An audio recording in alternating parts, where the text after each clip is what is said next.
Welcome to another episode of Pound for Pound Boxing Report. I'm your host, Michael. Joining me this week, Isha. She's usually not here. She usually listens to the show live or listens via podcast, but she's back.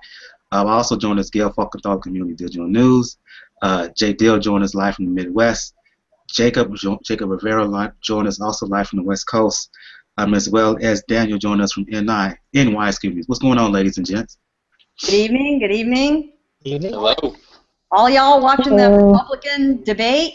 Forget Nope. about those guys. We're a lot more fun. Nope. Oh no. I see enough Trump I see enough Trump on television as it is. I'll pass.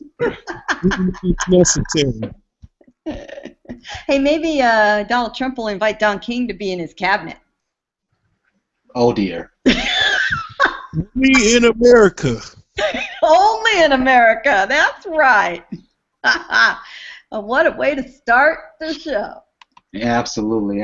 For those who are new to the Pound for Pound Boxing Report, Pound for Pound Boxing Report is a live YouTube show /podcast/blog that discusses all things boxing. Excuse me. If you want to find out more information about the Pound for Pound Boxing Report, just go to the blog page, p4pboxingreport.wordpress.com. If you look to the right of the blog page, you'll find links to find the Pound for Pound Boxing Report all over the internet, all over social media, all over the interwebs, Facebook, YouTube, Tumblr, Twitter, Pinterest. We got a Pinterest board. If you want to check out the RSS feed, subscribe there. Got a link for that.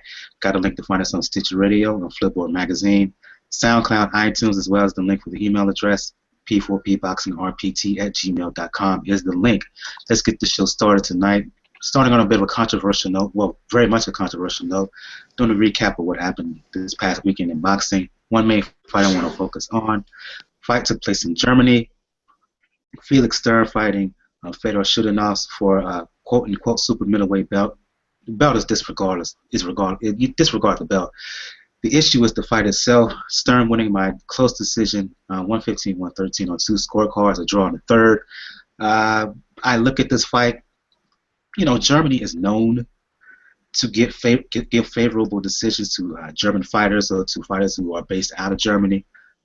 This is another case of that, in my opinion, as Shudanov, he outworked Stern from the beginning of the fight until really basically the end. I mean, Stern's best round was the last round when he decided to finally wake up, but that wasn't even enough to last round on my cards.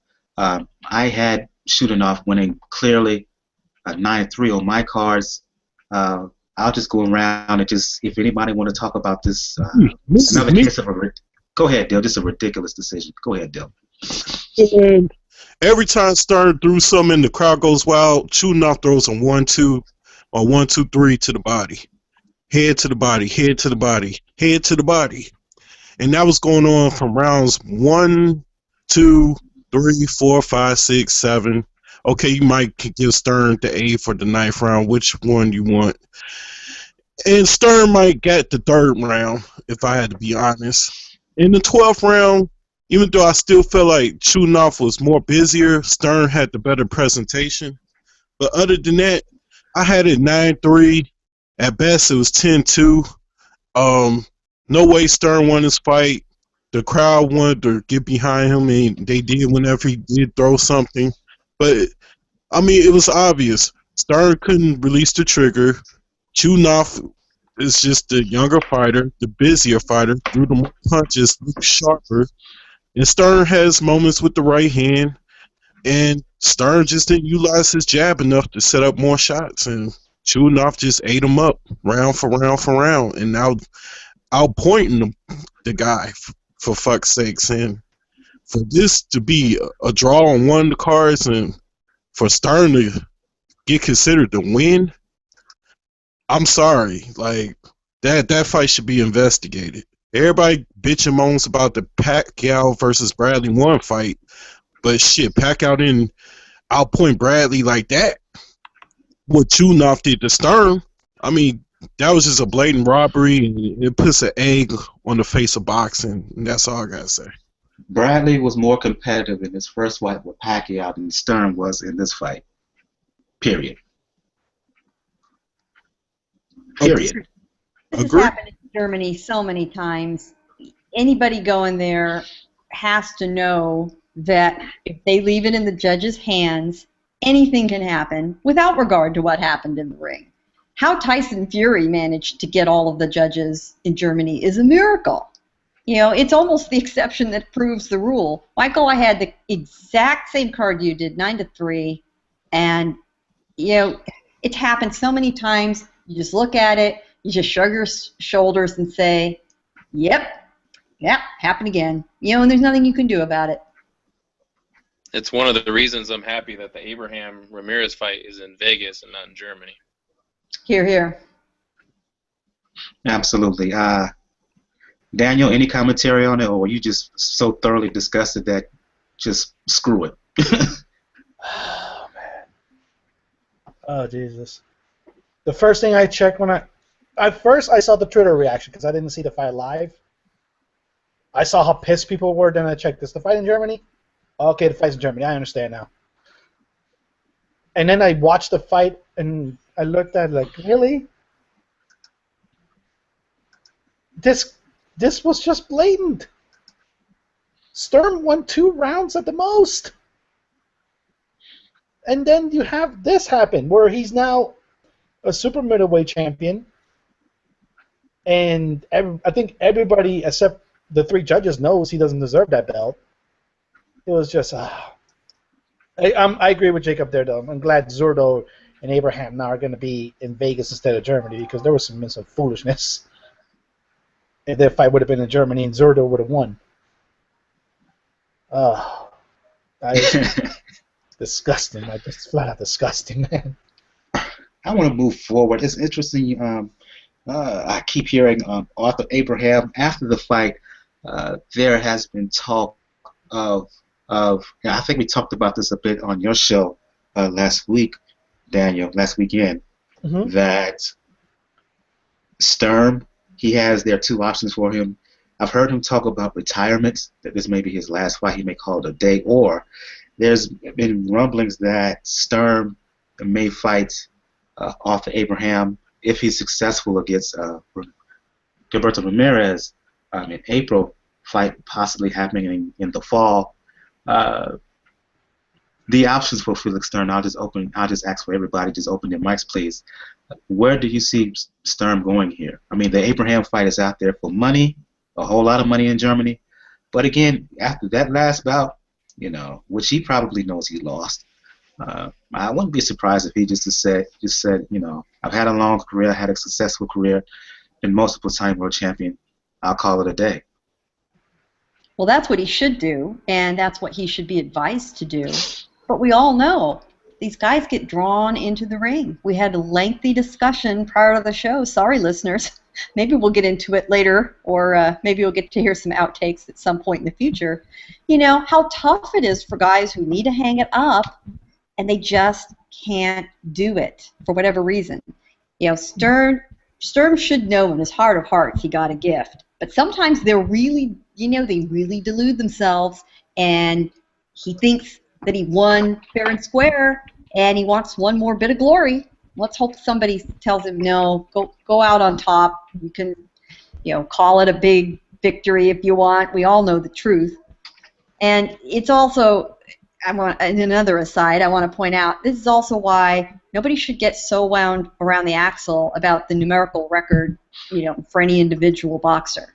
Because we all know Chudinov won. We all know that that loss means nothing on his record. You know, he can't say he's, he can't take that off the record. He can't point to, you know, having a clean record. But you know, we need to keep those things in mind when we're looking at somebody's careers. You know, measure him against a guy that all of us love to see in the ring fight, get excited every time we hear his name, and yet he's got 4 losses on his record. He's lost Provodnikov. And so, yeah. I mean, for goodness sakes, I mean, Chudinov did more than Fury ever did to get a decision up in Germany. And to be honest with you, I'm just gonna be honest. Them judges took away Sturm's dignity and respect. I mean, that made him look like a piece of shit. Even though it's no fault of Sturm, of his own, but it makes boxing look like a piece of shit. I mean, what do they gain by giving Stern that decision? I mean, he's 37 years old. I mean, what do you gain for him having that title? What? Because hopefully you get a prize fight with him and Abraham. Abraham was about to lose to Ramirez in Las Vegas. Look, and I just don't see it. And if Stern better retire and give that belt or vacate that belt, or at least have a press conference and said Childenhoff won this fight. But he's not going to do it, and that's why I'm going to call him a piece of shit. I mean, at least Ray Leonard admitted in his second fight with Hearns that he didn't win that fight. He lost that fight. I mean, I just don't see how in the fuck that happened, man. Like, I don't know what's worse, Chavez versus Whitaker or this. But that's all I got to say. I mean, it's a common theme. Well, Chavez Whitaker worse because the magnitude of the bout. But yeah, this thing's so nice as well. I mean, it's a common theme in boxing. I mean, people get decisions, I mean, all the time that they shouldn't have.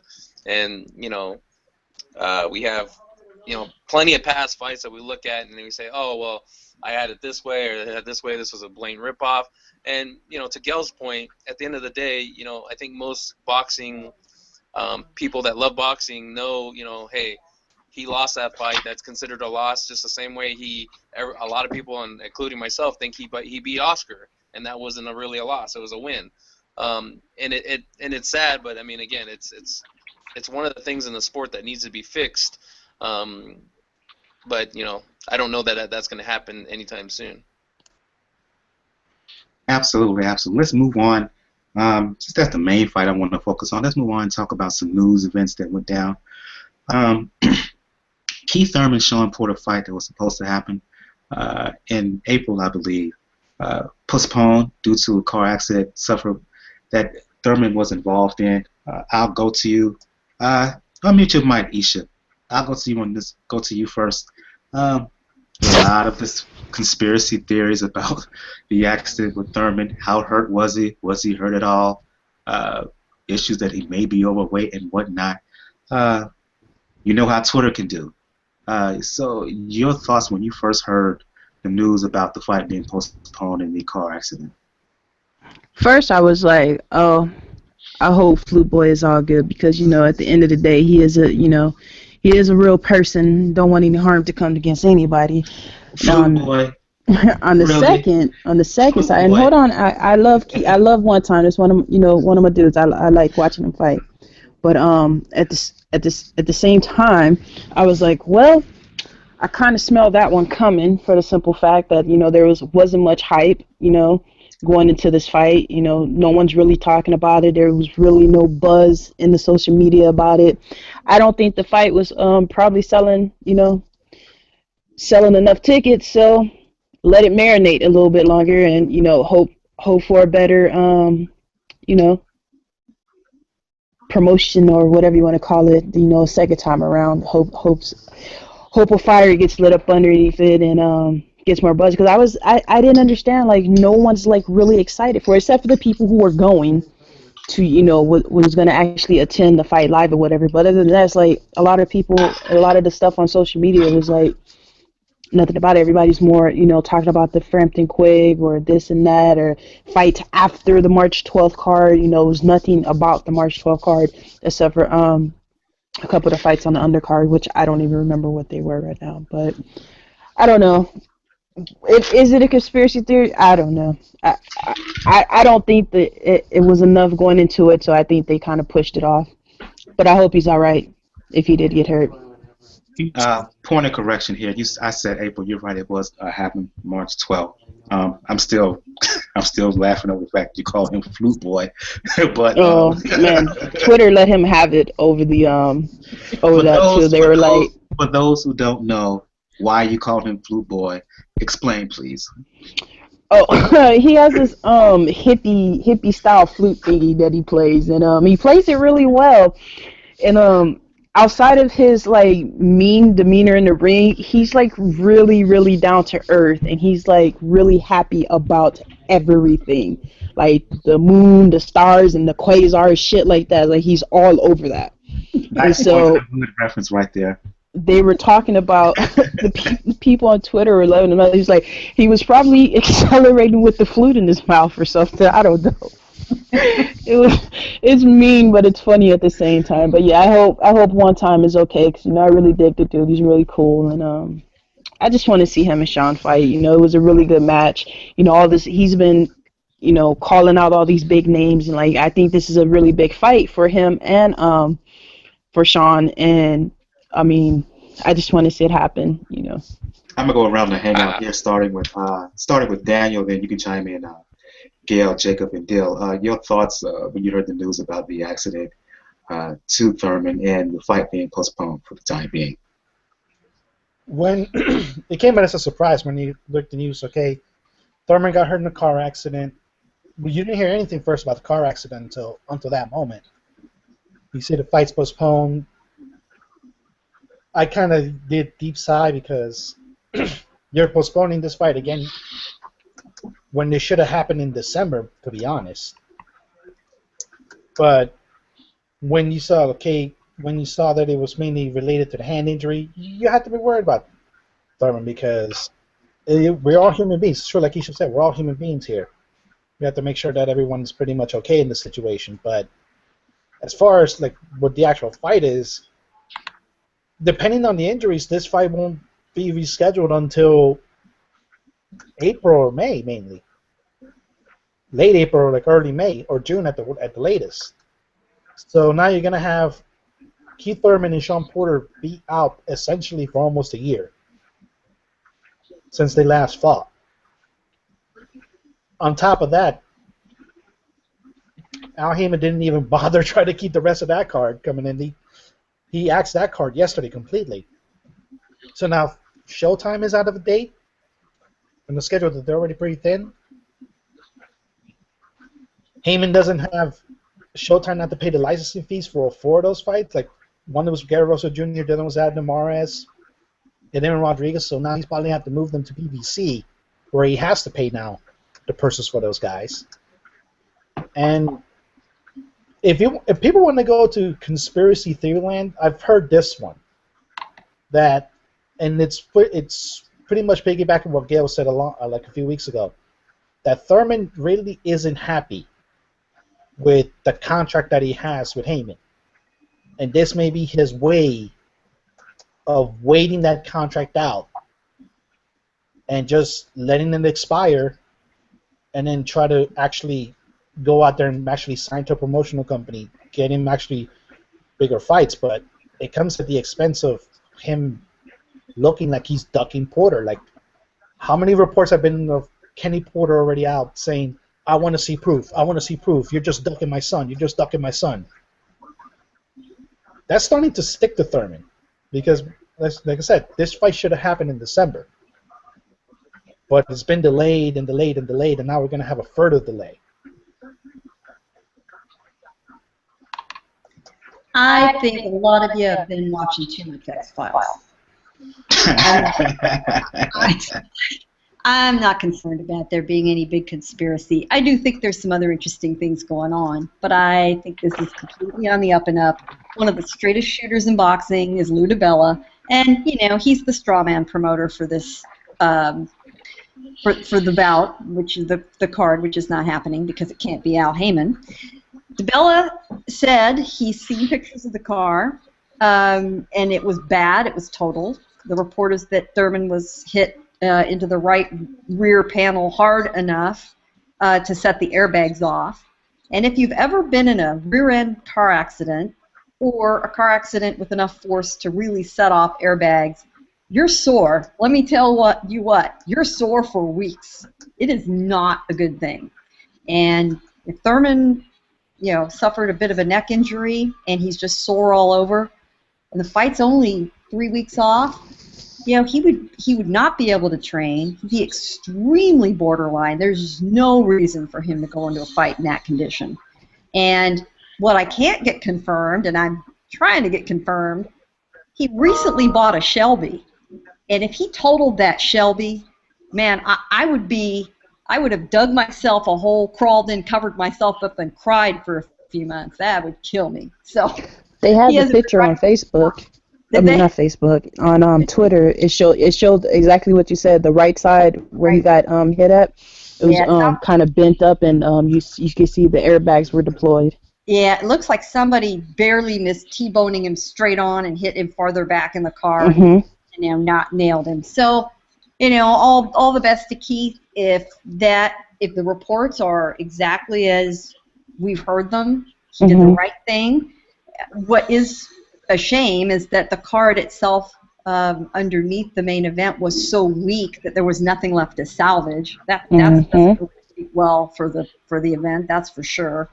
And you're right. This is going to now set this back several months and puts an interesting twist into the rumors we're all hearing about Thurman wanting to get out from under that operation. Curious where he'd go, but I'll tell you, Top Rank could use some talent. A lot of their folks are out and retiring and so forth, and I think Bob Arum would be very, very good to Keith should he want to go over there. I'm not saying that's the best move for him, but he's got choices. I'm about to speak. So I think about it. I think Thurman's ribs been killing him since that Colossal fight, and I think he's still trying to get over his surgery and his injury. Then his car accident reactivated certain ligaments. But either way, you need to hear it or there. Wasn't Sean Porter in a car accident 2 years ago and still fought, I think, Kell Brook or something like that? He was injured prior to the Brook fight. I can't remember if it was via car accident or whatnot, but I know for sure he suffered some injuries prior to the Brook fight. I know that. Yeah, it was a car accident, but he still fought Kell Brook. There's really shouldn't be no excuse for this Thurman fight. I guess. Yeah, but to that point, Porter lost to Brook. That's even more reason for Thurman to look at that example and say he wasn't at his best, and he lost a fight he was supposed to win. I don't want to be in that position. Well, Sean Porter was the champion. He fought like a champion, even though he lost. But at the end of the day, Isha was right. Like, El DeBarge do need a break, and this fight should. Well, that is true. He is, he do look like a 2016 El DeBarge. I'm just saying. Yeah, you know what I'm saying. But the point is this, man. Like, this fight do need to marinate. My conspiracy is this: once Canelo and Khan got mentioned, the boxing world, social media world, entertained more of this bout and kind of forgot the Thurman Porter bout. Like Thurman and Porter bout is more exciting when you get in the boxing months of a September or October or November. You'd be like, yes, that fight's coming on. I can't wait. But when it's in the beginning of the year, it gets close to Mayweather season or something like that. So fights that don't need to be around a Mayweather season. So I can get why this fight is getting pushed back, but where does Sean Porter go from here? Do he call out a rematch against Kell Brook, or does he? Who does he fight? I mean, who's close in the rankings with Sean Porter right now? If anybody could tell me. Oh no, they're not allowed to fight. Actually, it's in the fighter contracts that unless the other side agrees, if something happens, neither guy can take an interim bout. That's what I mean. That's why I meant like they're both sitting on the shelf for a while. I think they're really trying to set it up where Sean really loses this fight. The more inactive he becomes, the more he overtrains, the better it is for Thurman. But either way, all I gotta say is like I think this injury is set up for it to get pushed back probably to June or something. But it'll be more exciting for us to talk about then because we'll get through that aftershock of Khan and Canelo, and it could be around the time of Povetkin and Wilder and stuff like that. I mean, we'll be more excited and we'll be more looking forward to a fight. Let's bring Jacob into this before we move on. Because we need something exciting for the welterweight division. Period. That's all. Yeah, I mean, I was disappointed. I was really looking forward to this fight. I feel sorry for Sean more than anything because, to Daniel's earlier comment, he was waiting for this fight. They were ready to fight. I mean, you got to give it to Sean. He'll fight anybody, anytime. And he was looking for this Thurman fight. We had been talking about it even earlier, prior to both of their fights last year. And he's kind of hung out to dry here. I personally think he should negotiate with them and get out and try to get another fight, because having to wait to see when Thurman's going to come back, you don't want to be on the shelf that long. I heard him speak in an interview when I was at the Staples Center for the Danny Garcia Guerrero fight, and he was talking. I mean, him and his dad were talking about, hey, they want to fight. They've wanted to fight, last year. They've been training, they've had this long training camp because, it was always, it's going to get signed, but it never materialized. And, to keep on training and not fight, not be active, I think that's bad. I mean, he's, I would say, in a prime of his career right now. Dill said, who can he fight? I mean, Danny Garcia is right there. He doesn't have an opponent anymore. His mandatory of Khan is not there anymore. He's fighting Canelo. So, I mean, they're both PBC fighters. I'd love to see that fight. I mean, two top guys in that division that are part of the same promotion. Let's make it happen. I don't know if that Thurman's team is going to let him get out of that contract, but talk to Uncle Al and make it happen. But yeah, I'm disappointed. Hopefully Keith's all right. I like Keith.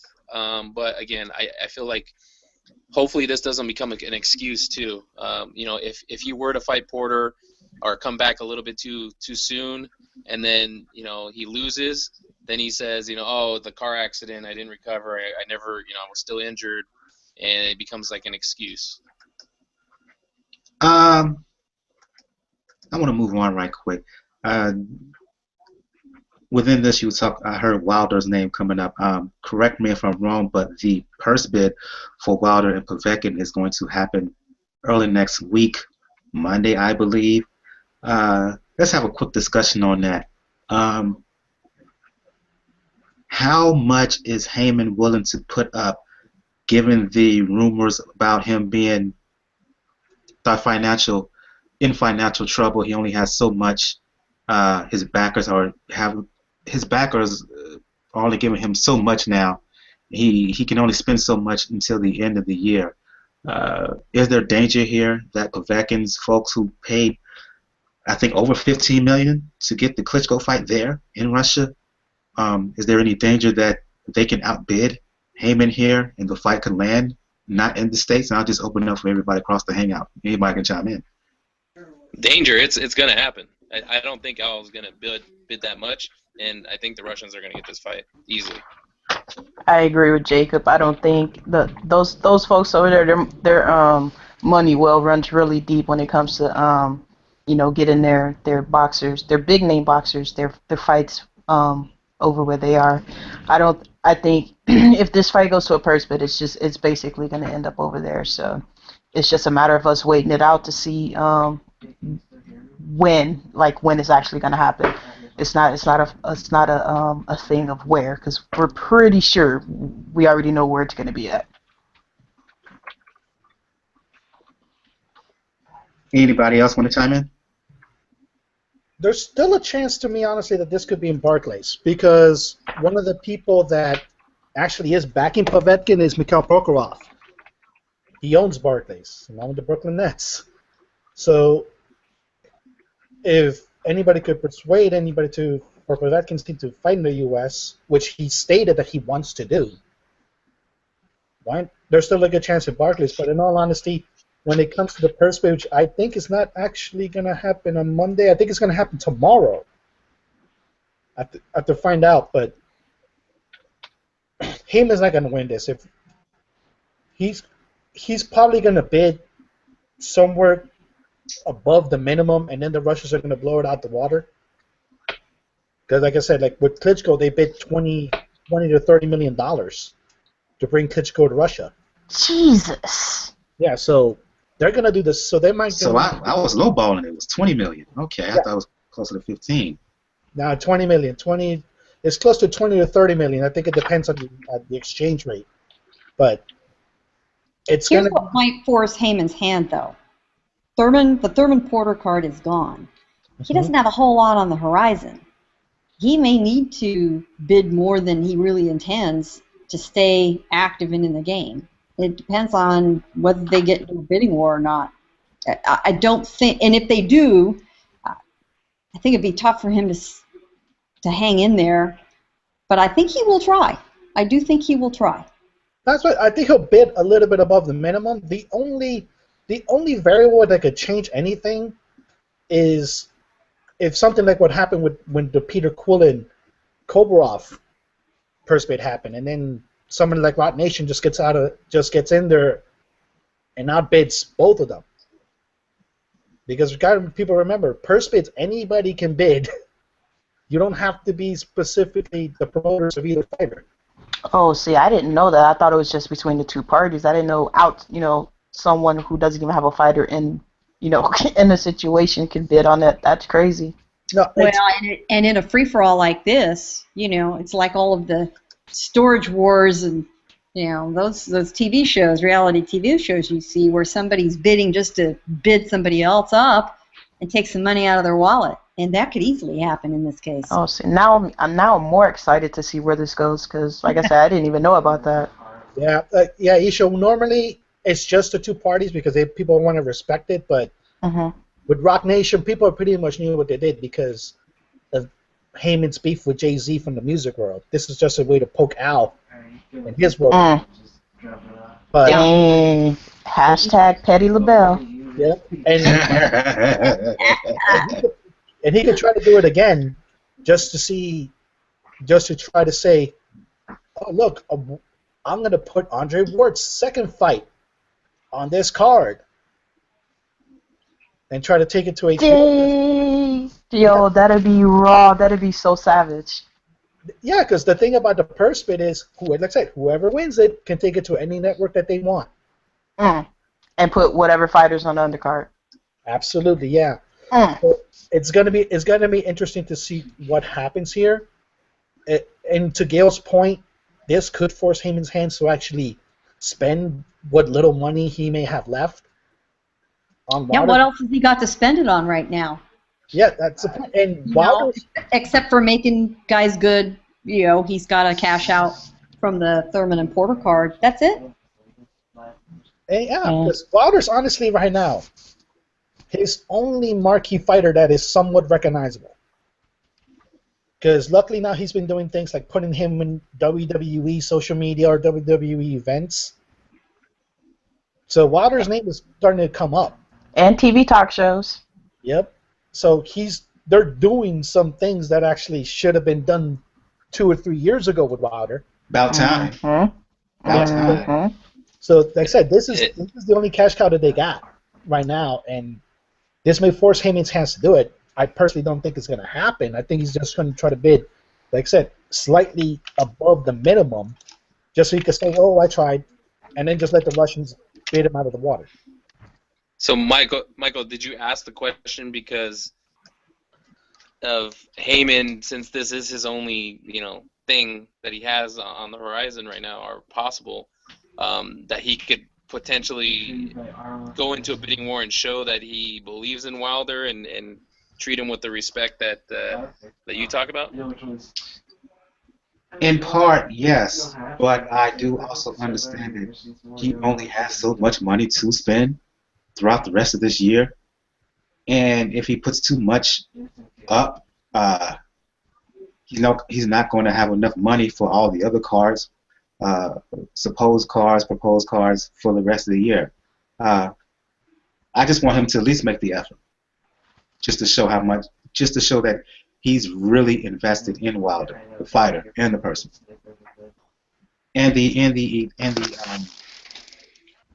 Yeah, just to show how much that he's really invested in Wilder. It'd be crazy if he did bid a lot and they purposely didn't bid too much to kind of deplete that war chest, the rest of it, so that he couldn't bid on, or possibly not bid on, too many fights in the near future. Yeah. Let's bring Dale into this. He'll be still around. Your thoughts on this, Dale? Unmute your mic. Are you there, Dale? I'm here. Yeah, your thoughts on this. I think Povetkin and they'll strategize this since December and November. They needed more time, yada yada, and then when they got that time, they probably got some more investment backers, and then they just wanted to play a stall game to make it go to a bid war, and that's where we're at now. Now Povetkin more than likely is going to fight in Russia. It ain't going to mean shit. Wilder's going to starch him the fuck out. We're going to laugh and be USSA instead of USSR, and that's all I got to say. Oh, damn. Actually, yeah, the purse bid is tomorrow in Miami. So we'll know by tomorrow. We'll probably know by the end of Frampton Quigg how this is going to turn out, most likely. Wait, Frampton Quigg's tomorrow? I thought it was Saturday. Oh, sorry, Saturday, yeah. I keep thinking it's Friday for some reason. Oh, man. Yeah, so it's Saturday, yeah. So well, either way, we're going to know most likely by the end of Frampton Quigg how this is going to turn out. Wow. And the plot thickens and the plot thickens. I'm going back to you on this one, Dale. You was mentioning off the show how Gerald Washington is now off the undercard. That's going to happen. Give some details on that, please. Unmute your mic. Yeah, Oscar Rivas, who's a good fighter as well for the heavyweight division, he couldn't pass an eye test or eye examination for the medical team for boxing. So this got canceled, and now Washington is back on the drawing board. And even though certain people might not think Washington's a good fighter, I think he's solid. I think a guy like him needs to spar with a guy like Charles Martin to help him prepare for Anthony Joshua. But yeah, I wanted to see Washington Rivas. I was geeked up for that fight, but unfortunately, it's getting held back due to Rivas' eye and all, so that's understandable. I hope Rivas gets better, and I know he got a family to feed and everything, so stay strong, man. And Gerald Washington, try to get a fight with Ustinov or somebody of that caliber, and that's all I can say. Yeah, another heavyweight news. I'll just open up for everybody here. Looks like we're going to have an IBF eliminator between Joseph Parker, undefeated guy, and Carlos Takam, who I believe is 33-2-1. I believe it is. Fight is going to happen on the Joshua. Well, the winner that is supposed to fight the winner of Joshua and Charles Martin. That's going to happen in April 9th. Me. Yeah, the fight is supposed to happen in May. Any thoughts on that, anybody?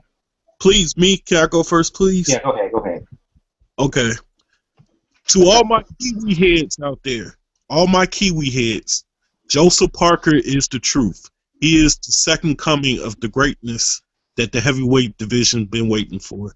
Who got quicker hands in this division than Joseph Parker? No one. Joseph Parker is the youngest of all these top 10, top 15 heavyweights. Joseph Parker has the most promising of all these heavyweights. Last year, he had 7 bouts, dominated like a motherfucker. He was my prospect of the year from 2015. And he laid out a tough Pennsylvania heavyweight in Mergen. Mergen's not easy to get rid of, folks. And Martin went to that belly, that core, whooped his ass with liver shots and right hands.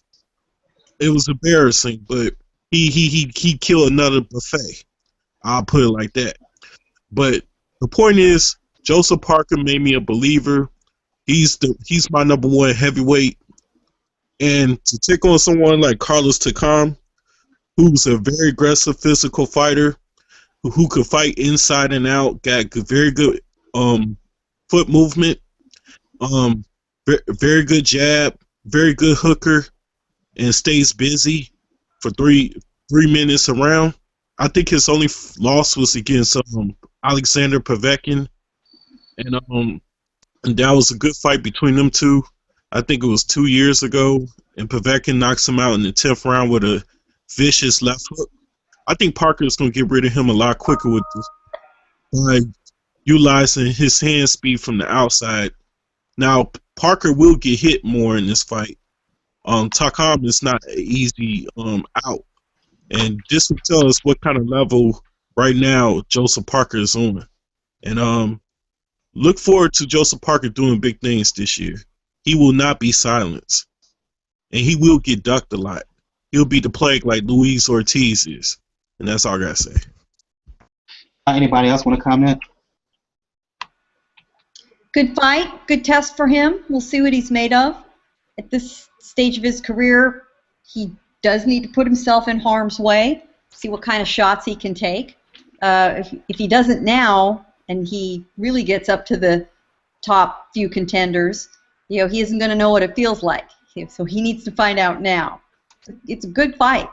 I'm not quite as enthusiastic as the previous review, but I do think he's impressive. His raw talent is very apparent, and it's going to be exciting to watch him over the next few years. I like Dill's enthusiasm.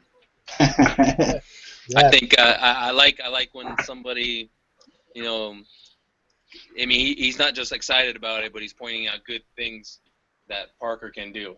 I think this is a good matchup for him. He needs to step up that level of competition, and this will tell us a lot. And although I would like the Parker and the winner of the Martin Joshua fight to, if Joshua wins, I'd like them to, maybe meet further down the line. I wouldn't be upset if they did.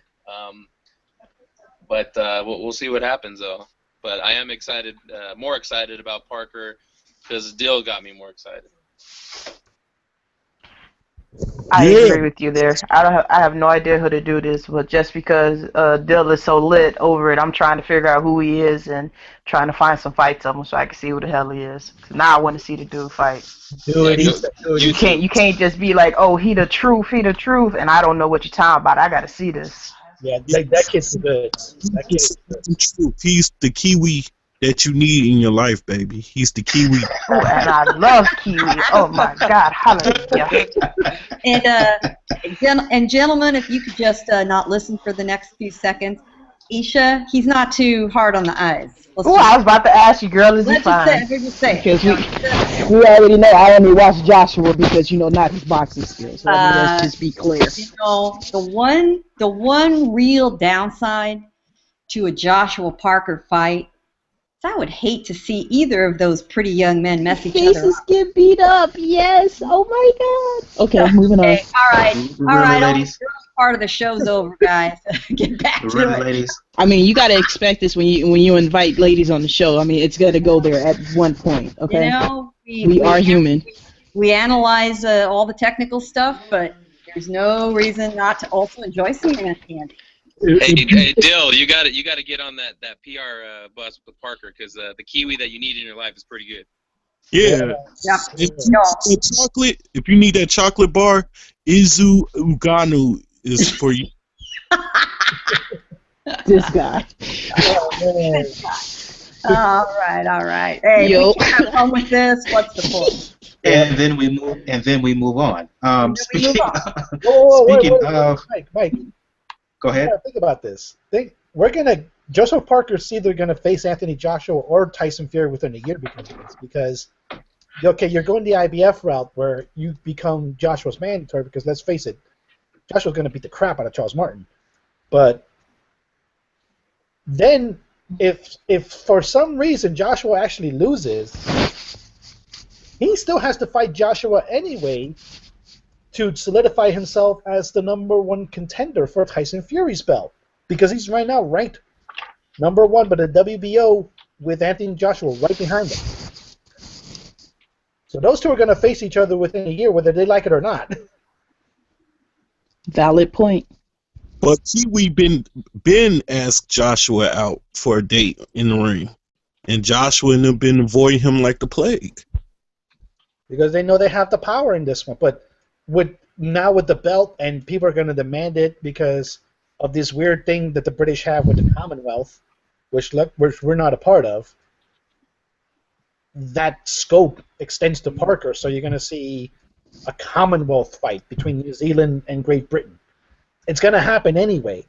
It's either that or because the IBF actually does follow the rules, whether we like it or not. We're going to see Joshua. Are we actually going to see Anthony Joshua stripped of his belt because he doesn't want to face Joseph Parker? He's I going to hope fight. that doesn't happen, man. Because that'd be a straight bitch move right there. Pardon my language.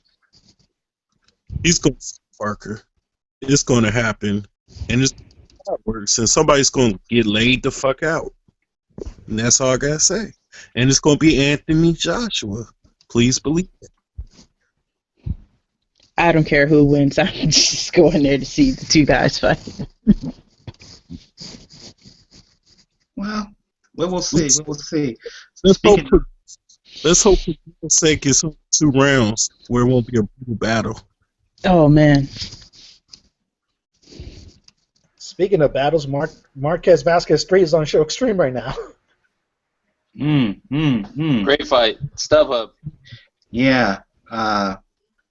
Really great fight. I hear all this crushing on Oh, Anthony hush. Joshua. Speaking of Joshua, looks like Lee Selby is going to fight his mandatory Eric Hunter on the undercard of Joshua and Martin. I'll just pass around your thoughts on that. I'm really happy about this. I'm happy for Hunter. He finally gets his shot. I think he's worked hard. He's earned it. Your thoughts, everybody? I'm happy for him, but is he salty about only getting 41K, though? I heard it was 51. I'm not sure. Oh, okay. I just seen all over Twitter that it was like he was supposed to get like 41.5, and the other dude was like getting like 275 or some shit like that. Well, sometimes you got to do that. You know, that's Right. it's an investment in your future, And that's what I said. you understand. You know, Selby is the draw. Selby is very, very well liked in Great Britain. You know, it is just a golden era for Great Britain boxing. They have every reason to be excited about all fighters on the rise, all the young talent. This is great for them, and couldn't be more pleased to see it. I mean, he hasn't expressed any type of bitterness on his social outlets or anything, but I'm sure it's like you said, you know, you got to take that dollar L, you know, to make a chance to see if you can get that belt. You know, once you get that belt, them dollar L's start to add up better. That's right. Pound for pound means something different there. Yeah. Yeah. All you got to say is it's about time this fight happened. It's about damn time. And it's a decent undercard fight, too, to lead up to that fight with Martin and Joshua. Yeah, and like I said, everybody pointed out how good it is. The money, I understand it, but it's gonna be a decent fight, and that UK card on April 9th is looking better by the minute. It's gonna be ugly but competitive because Eric's not a how do you say, a pretty fighter, I guess you could say. He's real awkward, or I don't know, of the fights that I've seen of him, his fights are kind of ugly. Well, Selby isn't exactly a finesse artist either, so it's going to be good. Right. So yeah, it's going to be really competitive. It's going to be ugly. I hope it's just no like major headbutts going on in this one. I fucking hate Selby. That's oh all. God, he just comes out of nowhere. Whoa! you went from I love Parker, he's the truth, to I hate Selby. This is a guy with strong feelings. We love this. So you have to elaborate, Dill. Yeah, you can't just say, "Oh, I hate this guy." That's it. Come on, buddy. Well, for one, he ain't no Welch Mayweather. Number two, I felt like Montiel beat his ass. Number three. Wait a minute. Really? Oh, Yeah. really? Number three, I somebody getting smuffed very soon. And number 4, he can act all arrogant, outside box the fuck out of somebody, but somebody gonna clip his motherfucking ass, and I'm gonna laugh to the bank, and I'm gonna bet on the odds on Hunter. Give me Hunter, and I'm out. Wow. All right. Wow. Back it up. Nice. See, Jay Dill makes you want to watch these fights. I disagree. I think Selby is a better fighter. You give him credit for, but you're entitled. That's your opinion. That's your opinion. Do you think Selby's going to be Hunter? Hey, Mike, I love you. I think he's going to do just enough to edge him out. Hey, I don't think so. Hey, Mike. I do. Hey, Mike, I love you, but I'm sorry, man. Selby's a piece of shit. That's all I'm going to say. Whoa! Oh my! I say that fan as a human being. I would never say that about man that I don't. But I just can't stand watching his shit, man. I mean, I just can't stand watching it. I'm just betting on the. Jay Dill passing out the Sergey Kovalov treatment. You piece of shit. That's how you really feel, Dill. Don't hold back now. Right? Hey, I like the fact he can list his reasons off. And did you notice he didn't even hesitate? Number 1. Didn't even take an extra breath. Nice. So this is just based off you not liking him fight and his arrogance? I mean, he didn't like, I don't know, you guys both went for the same drink. He feels he didn't win the Montiel fight. Yeah, but I mean, you can feel that he didn't win the fight. That's a valid opinion. I'm just going to say it like this, Mr. Rivera. Oh my! Yes, sir. Yes, sir. The number 1 is I'm going for the underdog because he got some skill. He makes it ugly, and Selby just don't seem like he fights that well against an ugly fighter. He could get the 1-2s out, but I just feel like Hunter is going to hurt him. You know? Now, if he loses, then I lose some money, but I'm going to hedge my bet on some other fighter the next week. So I'll make up my money with Terrence Crawford knocking out Hank Lundy in the 3rd or 4th round, something like that. Yeah. I don't think that's going to be a real big payoff. I hate to break it to you. Yeah, but if you get the round right, you get some type of payoff. Oh, yeah. Yeah, he's right. And I agree. That would be a little early, though. I think it's going to be more like, to his credit, Crawford's become very patient in the first couple of rounds. He takes his time, and then he moves in for the kill like a cobra. It'll be the 6th round. Did you guys see the press conference today? Yeah, he chokes Hank Lundy. So the fuck? Yo, let me go find this shit.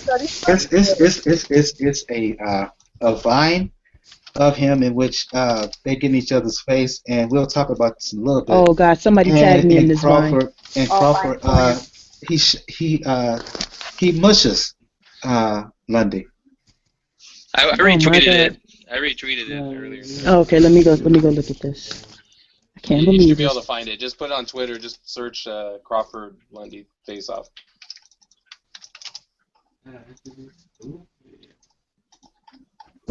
yeah, but Terrence Crawford is gonna get. And for him to say, Hank Lundy to say that Gamboa outboxed Crawford for 7 rounds, that tells me Lundy knows he's gonna lose this fight. Yeah. Let's move on to talk about a fight that should have everybody's mouth watering. It hasn't been completely finalized, but it looks like Vargas and Salido, they will fight in June. I can't remember the location. I have to look it up. I'm sorry. I apologize for that. StubHub. Okay, StubHub. The Southern Californians know, believe me. It looks like the junior lightweight war. I'm already in line for a ticket. Yeah, it looks like the junior lightweight war that we all want to see. Wait, are you talking about my Salido? Your Salido. Yeah, your Salido, yes. Are you serious? Francisco Vargas. Serious? Ay, Dios míos. Yeah, it looks like it's going down in June. I'll go to you on Daniel, because you've been keeping an eye on this closely. How close is this fight to happening? It's likely to be finalized by the end of this week. Let's just put it to you this way. Every war god of every culture in the world will be pleased when this fight gets made. Because it's just going to be brutal. Like Gail, I think, pointed it out earlier that we should be giving out, at least for the first 3 rows, those Gallagher covers that they have for the Gallagher shows, because blood's going to spill everywhere with those 2. And yeah, believe me, I will not be wearing anything light-colored ringside. It's straight black because it will be messy in all the right ways. That's a perfect venue for it. The Mexican fans will be out in force. It'll be loud and proud, and these guys will fight to the bitter end. J-Dill, we need a catchphrase for this one. This one, Mojito. Let me think. I do one in Spanish because Salido's nickname is Siri for some reason.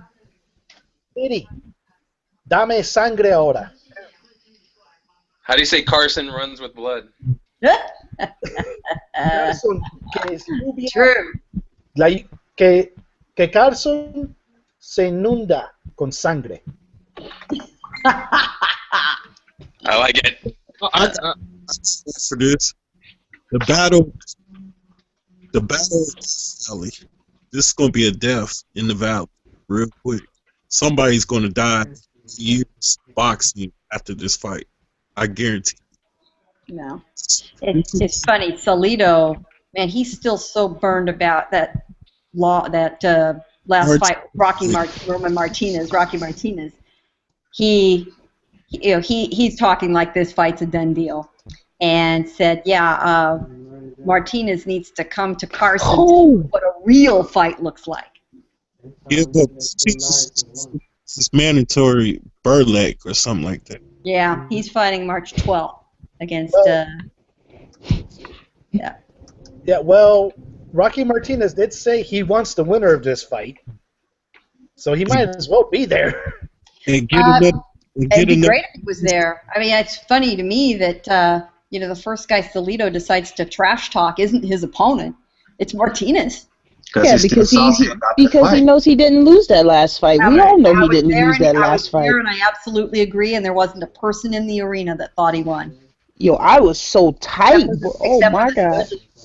Yeah. I don't even want to talk about it. I'm getting upset all over the goddamn game. And you promised you weren't going to cuss. Okay, go ahead. Yep. Get it out your mind. Already put about 50 bucks. I did. I'm just over it now because now I'm getting upset because that fight man. Bruh. You should just keep thinking June 4th. June 4th. We literally might see somebody die, but June 4th. And that's when he's fighting in StubHub. Yep. Yeah, I'm marking that down on my calendar right now because I will not fucking miss that. HBO, I presume.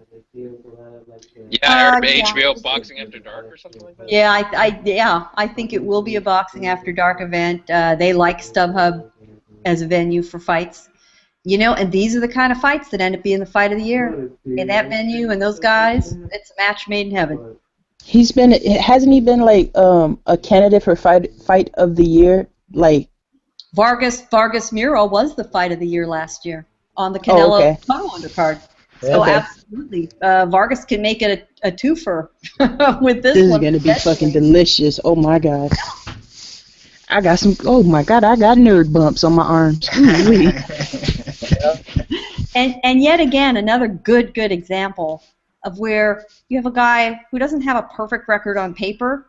No one cares. No one cares. It's the ideal matchup in the ideal venue at the right time.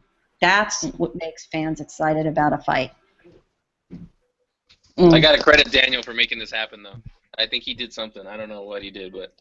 Would you guys be more excited if it was Gamboa versus Francisco? Huh? Would you? No, I'm more excited for this. I mean, Gamboa is one hell of a fighter. I'm telling you. But I mean, I Gamboa's love too- Gamboa, but I definitely prefer to see these two go at it, Salido and Vargas. Gamboa's too bipolar. You don't know what he's going, what you gonna Bro, get from him. hold up. I can't allow you to speak ill of my guy like that while I'm on the air with you. We're gonna have to tone that shit back just a little bit. Look here, Mon ami. Remember what I said about Roy and his comments? Oh, see, look, hold on. Don't make me come over there to South Kakalaki where you at or wherever you at right now, baby. We're not gonna talk about Roy Jones Jr. You know, that same stance We haven't talked about Gamboa. No, this fight's going to be. He's too bipolar as a fighter. You don't know what you're gonna get. He's Yeah, up and down. This is going to be a Bradley Provodnikov-esque fight, except Oh man, that fight was delicious too. Oh my god, it's going to be that fight with Mexican flavor. I mean, so truly, spicy. aren't you just hungry for that right now? Just thinking about it.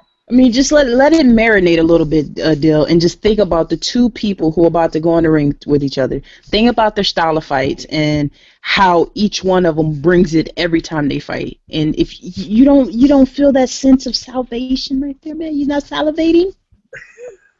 I'm just gonna get my Corona, my Dos Equis, and my chips and salsa. I'm gonna enjoy that motherfucker with my sombrero hat. Thank you. See, that's what I'm saying. We can put we can let the beautifulness of Gamboa come out, a little bit later in the year. You know what I'm saying? But let's let this burrito marinate. The only The thing way I y'all have talking is- about this fight, y'all remind me of how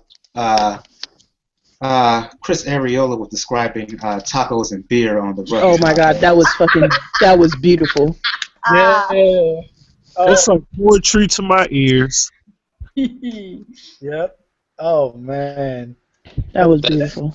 The one thing about this fight, though, is the question I have is that Francisco's coming off a tough fight with Mira, and I mean, potentially, we don't know how he's gonna be after that fight. Like sometimes these fights happen and they change the fighter. They're never the same. So I hope he's not because he was they both took a though. beating. They both took a beating. He took a beating, but he popped right back. I mean, we were astonished to see him show up at the post-fight news conference. Honestly, we knew he'd been taken to the hospital, and he needed some repair. That's for sure. But here we were, 2 hours down the road, and finishing up with Canelo. We think we're all going to pack it in and finish our stuff and get out of there. And next thing we know, Oscar's walking out Francisco. And other than the fact he had sunglasses on, which was pretty smart, he looked fresh as a daisy. He was running on pure adrenaline. He will have had now, though, he'll have had 8 months to get ready, because this isn't till June, and I think he'll be fine. Well, only thing first of all, let me say, the fights happen, okay. I'm excited like everybody else. I do have those same concerns that Dill mentioned about how much punishment they're going to receive, because we've seen it before where guys getting these kind of wars back to back and they're never the same. I just hope that at the end of the day that they're paid well, very well, much like the third Gotti Ward fight. I'm not saying they're going to get $1 million, probably not, because that's what Ward and Gotti got for their third fight, but let's just hope that they're paid handsomely for going through that kind of punishment. Here. Yep. Agreed. Wow. Oh, you was going to say something, Dill? Yeah.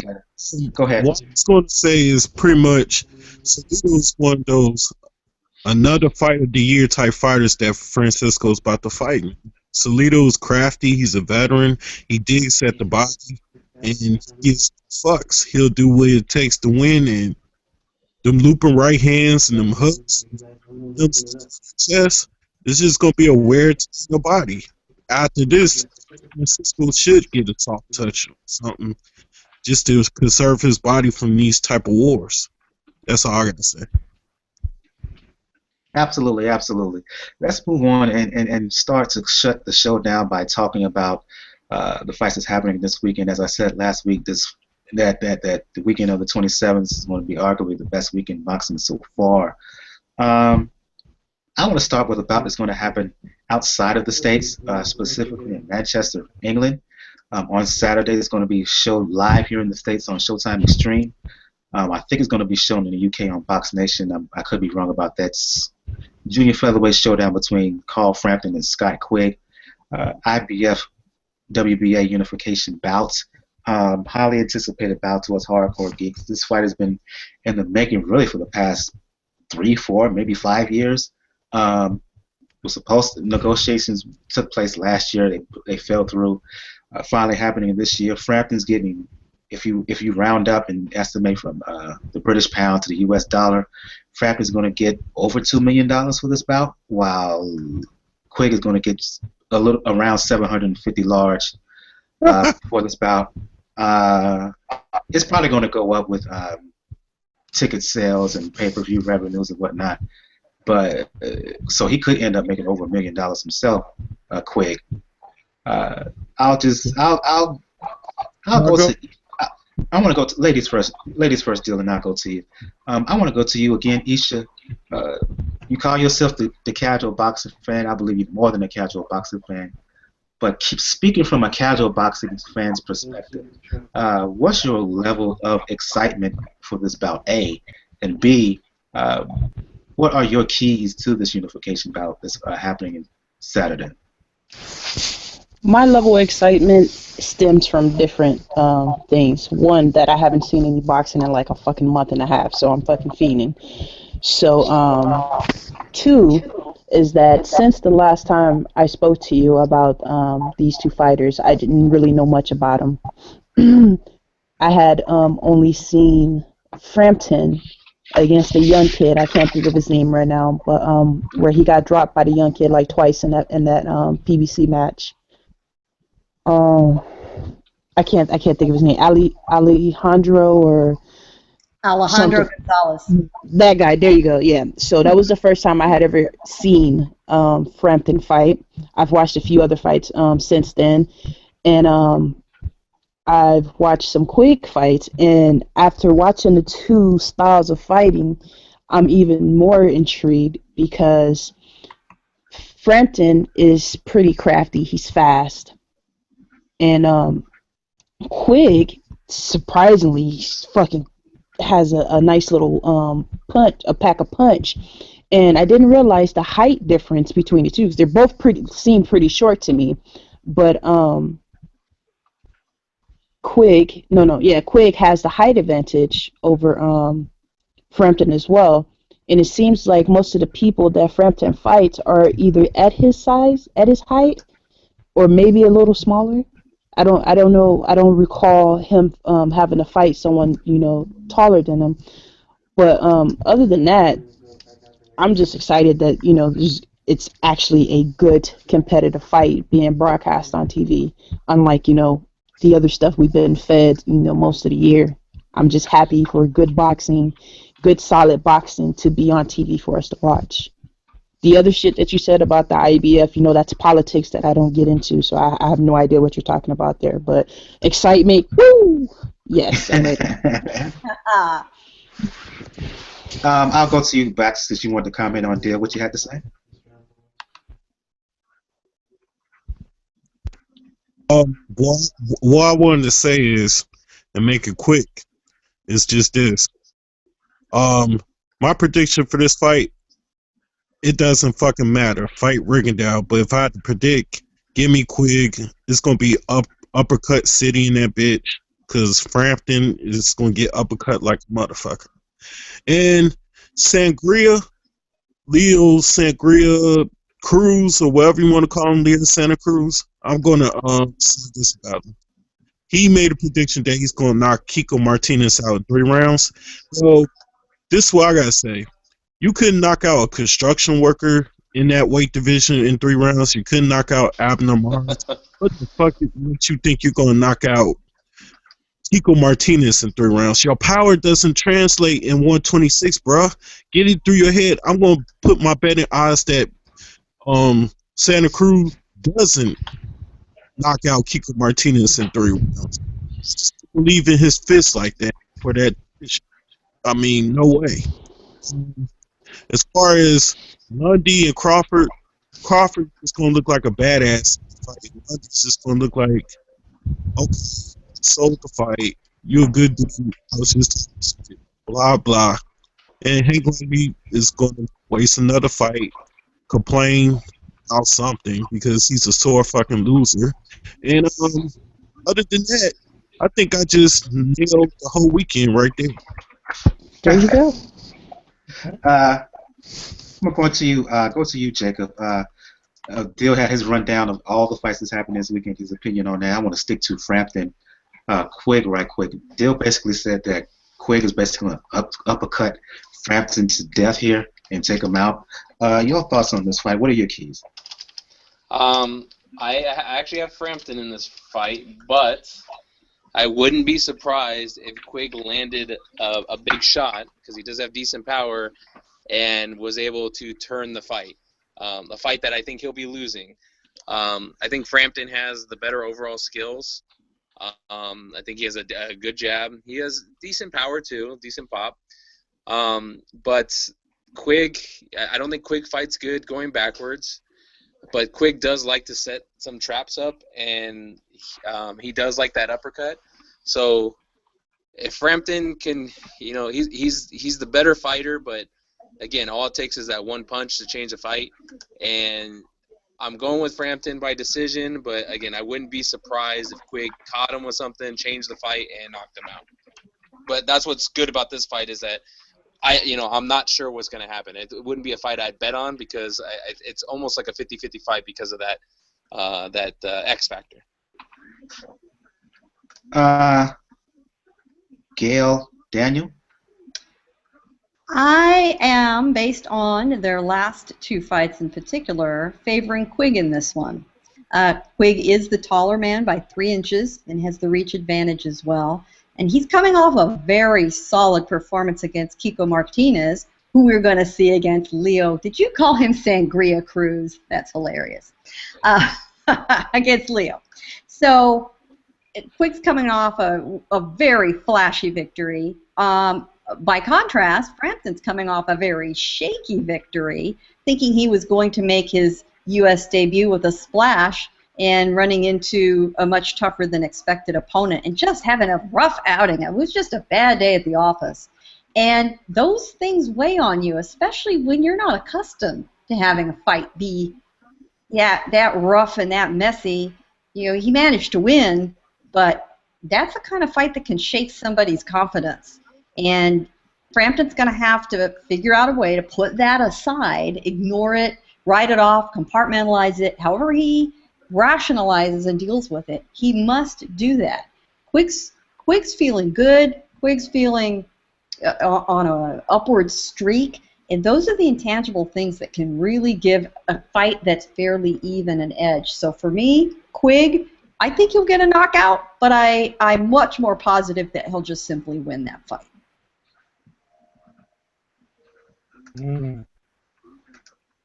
It's an interesting fight, Michael. Like I said, people have, I think from Steve Kim to other people have said this could be England's Vasquez Marquez because those styles are going to clash. And it's still somewhat of a 50 fight to me because, yeah, Quigg's the taller man, and Quigg does have a lot of pop, but if Frampton can push him forward, Quigg doesn't really do well when boxing off the back foot.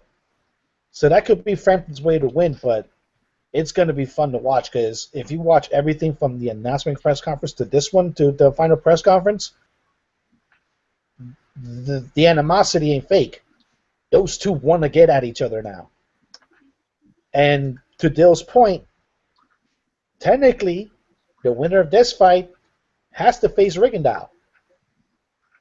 So whoever wins, hopefully they'll man up and face Rigondeaux. Or else the joke is going to be, okay, Rigondeaux is going to fight for his belt against somebody with a vacant, while Quigg and Frampton try to get Santa Cruz, most likely. But it's gonna be a really, really fun fight because it's just gonna be beautiful. Like the Quigg uppercuts, I love those uppercuts, man. But it's something about that is such an underused punch, isn't it, Daniel? Yes. When you see it used effectively, Luis Ortiz can be very effective with an uppercut. You see how much damage it can do. You think, why the hell don't we see that more often? Why aren't trainers using that? Nicholas Walters on Donaire was a nice uppercut. Yeah, there you go. Yep. We have made our point. Yep. I think the main issue with uppercuts is that a lot of fighters feel that it leaves the side that they're throwing the uppercut with a little bit more vulnerable. That's why when fighters throw uppercuts, they try to throw them looping. So they're trying to get distance from it. Like what Canelo did with Cotto, when he threw uppercuts, he made sure he was a pretty much distance away where Cotto couldn't hit back. But Luis Ortiz shows you that a close uppercut, when you have the proper foot position and the proper leverage, can rock somebody. Well, and if you've got both your arms set high in the proper position, it's hard for someone to get around that to get to you anyway. Yep. Yeah, I agree. I agree with what you say. The Canelo uppercut, where he kind of does it from a distance, it loses its pop because he doesn't have his body behind it. When you have a tight uppercut and you're using your legs and you're pushing up from the ground, you can do some major damage. Yeah, Canelo throws an underhanded hook. That's not an uppercut. It's from way too, it loops too much. It's like a softball pitch. Very odd. Tyson showed us how to set up the illest uppercut ever, and people just don't use it. It's like I just seen a clip of when he hit somebody in this gut, like on the side, and then the dude, when he flinched to to cover it up, Tyson hit him with an uppercut as the dude was coming down, and boom, KO. Beautiful thing. Yeah, it's like you got to set it up. You can't just always go for the uppercut. Set that shit up. Yeah, he used to do a really good job of stepping to the side and then do that uppercut, and it was like a really beautiful, perfect move. Yes. That's pretty much what Quigg has to do. Quigg probably has to really work to the body and use his height advantage. Yeah, absolutely. He'd be crazy not to use his height advantage. Yep. You know, in those weight classes, you don't usually have a differential like that, so it is very much to his advantage. Yep, that's right. He has to use it. He has to work the body to make sure that Frampton can't come forward and cause, like I said, his tendency to not really fight well off the back foot. And focus on that and set up enough body shots so when Frampton thinks another body shot's coming, an uppercut right there.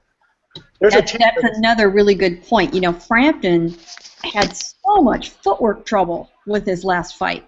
He was wobbly. I mean, there's no other way to describe it. His footwork was terrible. The ring was too spongy.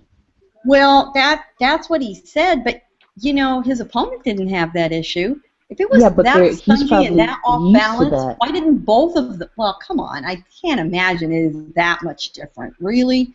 So wasn't it somewhere earlier in the fight somebody else was like that too, though? The other well, it wasn't just him. The one thing I will say, and this is something I've seen in several fights over the last few months. You know, you've got so much damn sponsorship, logos on the canvas. You know, you've got the decal work, and it's slick. There has to be a point where that is limited because guys do slip on that stuff. That seemed a little more of a legitimate complaint to me because you don't see that frequently anymore. It's starting to look like a NASCAR car. Yeah, I remember you mentioned that like a couple of weeks ago. And it's unsafe for those guys. You cannot make that stuff as tacky as a clean canvas. It's just not going to happen. So we need to watch that with Frampton too. Is his footwork solid? You know, what's that going to tell us about him? And that's something we'll be able to see in the first couple of rounds. Well, given where the fight is and the fact that he's the A-side, well, he was the A-side fighter in the Gonzalez fight, but given where the fight is and the magnitude of this bout, I wouldn't worry about that because McGuigan, he's going to make sure that all things are correct here, whether it's the ring. We already know the size of the ring is going to be over 20 feet. So he's going to have more than enough room to move around and box should he want to. So I wouldn't stress that too much. Man, they're going to swim in that ring. That's a big ring. Yep. You know, another thing that I do you- noticed too with both of these guys, they have so much I don't know, if like so much excitement, nerves at the beginning that I wouldn't be surprised if mistakes were made very early. It happens a lot. I want to touch on that, what you just said about nerves. I'm a kind of two minds on this bout. You look at the Gonzalez bout, the last bout for Frampton, and you saw how the issues that he had with the size and the reach of Alejandro Gonzalez Jr., particularly the first 3-4 rounds of that bout. And you think that Quigg is a better fighter than that, and that height and that size, and plus the ability of Quigg will, and the fact that Quigg can punch and he can go to the body, that may be too much for Frampton as the fight goes along. On the other hand, I'm watching the pre-fight activity, the interviews, the press conferences, and whatnot, and the one thing I'm noticing about Scott Quigg is that he is super hyped up, very, very intense with his bout. And when you're that kind of have that kind of intensity over the long haul, sometimes it can work against you, and you can fight tight in a fight. It's more susceptible to not just getting hit but getting hurt early on. And I wonder if the fact that he is so intense, there are scenarios in which you can want a fight too much, where you can want it too bad, to the point that you don't allow yourself to relax and fight to the best of your ability. And that kind of super mega intensity by Quigg, plus the fact that Frampton, he has a very good jab. And for me, everybody talks about the size of Quigg and the size of Quigg whatnot. Well, Frampton is not small. He's just short for that weight division.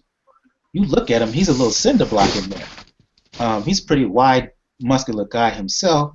And the way he was talking after the Gonzalez fight, he was having some issues making weight. So I'm anticipating him to put on quite a few pounds in between weigh-in and fight. That with the jab, he has power. He can move around a bit. Something that Quigg, he's never faced a fighter with that kind of jab from Frampton. He hasn't. So I'm kind of 50, because of all those factors, I'm kind of 50-50. I'm leaning toward Frampton because he's the skilled guy. He has more skills, and I always like a fighter with good jab. And Frampton, he's not a shabby guy to the body himself. I just wonder the jab of Frampton, the fact that Frampton can move a little bit more, the fact that Quigg he can't fight backing up. And if Frampton establishes that jab, hurts him, leads with the jab, and forces Quigg to back up, I think that Quigg will be in trouble. So because of all that, even I'm leaning slightly towards Frampton, even though I can understand totally why everybody, a lot of folks are going with Quigg in that fight. Michael, at the end of the day, it's hashtag fight Rigondeaux. Doesn't matter who wins this fight. Oh, I'm not even. Well, Nah, there's a chance though. Let's face it. I know both fighters said that they will fight Rigo if they will win. No, they're not. We all know they're not. And if he was a smart guy, which I hear he's planning to do, he should be at that fight at ringside. I hear he's already there.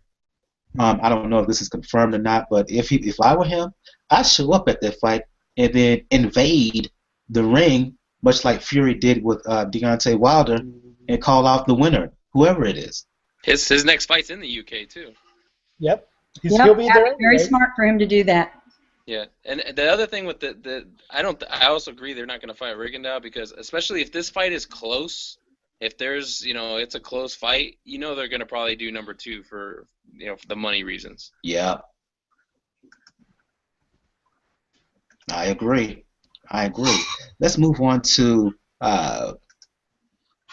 there's definitely animosity in this Quigg Frampton fight. There's also some underlying hostility between Terrence Crawford and Hank Lundy, which is also happening Saturday in NYC. I believe at the was it at the Little Garden or at Bar? It's at the theater, yeah, the Little Garden. Garden. Yeah. Okay. On the undercard of that is Verdejo and Silva, but I want to focus mostly on Crawford and Lundy because that Verdejo Silva, it's a showcase bout. Everybody knows it, and it is what it is. I'll go to you. I'll go to you, Jacob, because we talked about this a little bit. The underlying hostility. There's video. There's a line out that was released today, in which they got face to face, Crawford and Lundy, and Crawford kind of mushed Lundy, pushed him back. This stems back to some comments that that Lundy made about Crawford's wife. Talk about that and talk about your breakdown of the fight itself. Yeah, yeah. I mean, I did see that today, and he gave him a nice little shove. And I mean, he's obviously heated. Crawford has shown that he's one of those rare fighters that can actually fight, or he's mean in the ring, you know, and all bets are off, and he can actually fight, or he's able to channel that anger and use it in an effective way, versus gassing himself out or just, you know, making mistakes.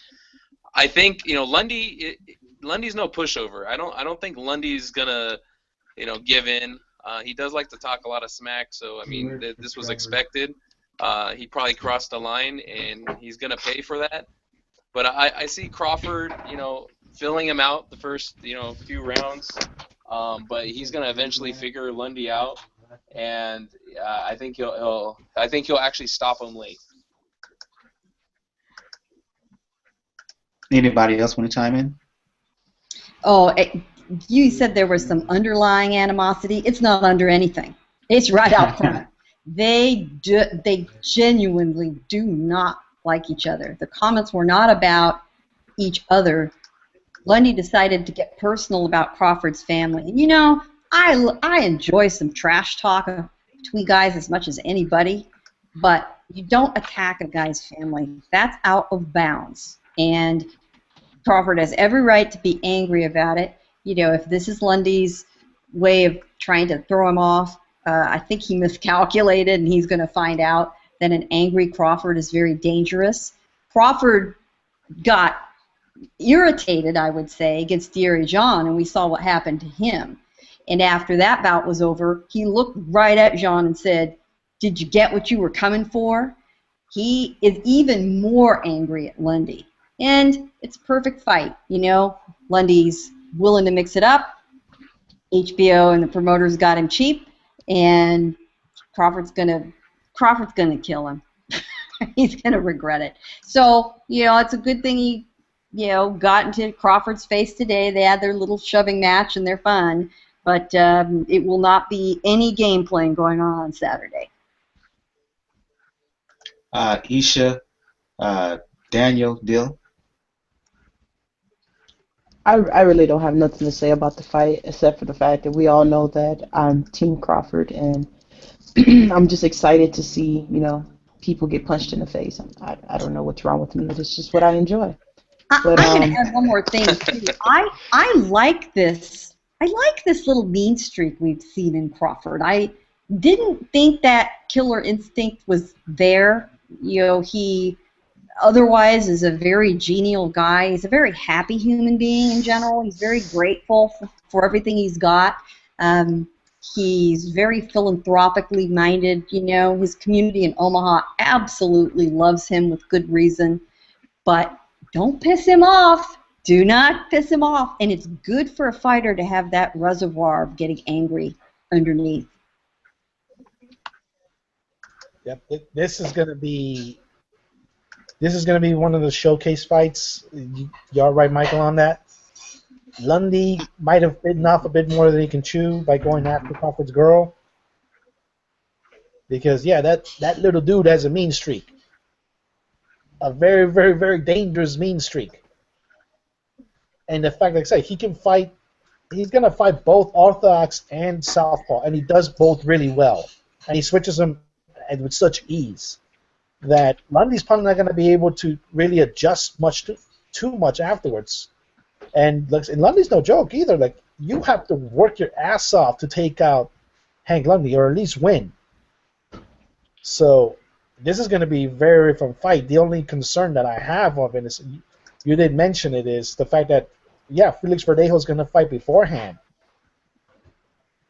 How much of that arena is going to remain there after Verdejo leaves? Because I'll be blunt, yeah, the Puerto Ricans will show up for Verdejo, and as soon as Verdejo's done, a good amount of them will leave.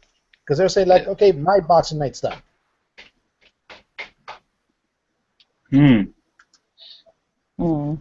Especially if he loses. All I gotta say is, like I said before, Lundy made Crawford sound like he's shallow Hal when it came to his girl and stuff like that.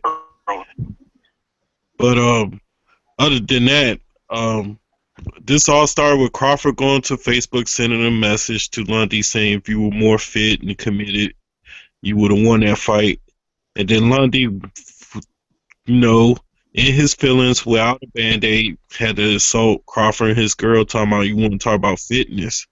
Make it seem like Crawford has a shallow Hal syndrome or whatever. But the point is, he attacked his girl, now he's attacking his family. Then he's lying, talking about Gamboa outboxed Crawford for 7 straight rounds. Like, who has Crawford ever beaten? Lundy, who have you ever beaten? Show me. I mean, I know you fought some caliber guys, but show me a wrestler who works them. Yeah, you sound like a Gabe Rosado motherfucker or something like that. Like, you keep complaining that you get robbed or premature stoppages or whatever the fuck you want to complain about. If you want to compare an opponent, well, Crawford whooped the shit out of Delorme, but you claim you won that fight against Delorme. You want to know something? One motherfucker starts a motherfucker out and you just bullshit. And you bullshitting yourself. And Lundy, ever since Friday Night Fights, and you've been bullshitting in that shit too? You think I'm going to believe in your ass? No, Terrence Crawford's going to leave you like a donut. He's going to leave a hole in that fucking forehead of yours. It's execution 9 style. Please believe that. I think it's just like what Herrera said. He said, Herrera said that Lundy, talks all this trash, but, always gets beat up in the face, basically. And that's pretty much, what we've seen, He comes in with this mean, I'm a thug type shit, and talks all this trash and, leading up to it. And it's just like, it doesn't really translate into the ring. It's like, gets pushed around and he gets, punched in the mouth a lot, and that's the extent of it. And afterwards, we have to look or listen to his Facebook or his IG rant about how the judges was this, or I was robbed or whatever. But like you guys said, I think he did bit off more than he could chew, and then adding salt to the wound there with attacking Crawford's family just wasn't a smart move at all. It was actually pretty much a bitch move, but we're just gonna leave that in the where it's at, and watch the carnage on Saturday or whenever the fight is. In short, Hank Lundy, his bite doesn't match his. It does not at all. In terms of the fight itself, look, Crawford is gonna whoop his ass Saturday night. The question is, will he stop him? One thing about Lundy that I will give him credit for, that he's a pretty tough dude. I'm going to go against popular theory here, and I'm going to say that Lundy goes the distance, in part because Crawford is a mean SOB. Not Sergey Kovalev mean, but he's mean enough. He seemed like the type of dude who thoroughly enjoys whooping a guy and punishing a guy over 12 rounds instead of just knocking him out quickly. And I think that's what he's going to try to do in this fight. Once he gains some control, sense of control in this fight, established that he is the superior guy, he's just going to beat him up maybe take a foot off the gas here, and then continue to beat him up. Maybe give him a few seconds to rest, and then continue to beat him up. And I think he's going to do that for 12 rounds. At least that's what I think his goal is, just to beat him up and really, really punish him to the head, especially to the body, for what he said about his family, especially for what he said about his wife. Put it this way. There was a fight back in the early 90s, 1991, August, I believe, between Pernell Whitaker and a Spanish guy by the name of Poli Diaz. They had a run-in the previous year out in Spain. And when the fight happened, it was a mandatory for Whitaker in Whitaker's hometown of Norfolk. Whitaker, he not only outboxed him, but he went on a savage attack on Diaz's body. In fact, he broke 2 of his ribs in that bout. That's how much he punished him.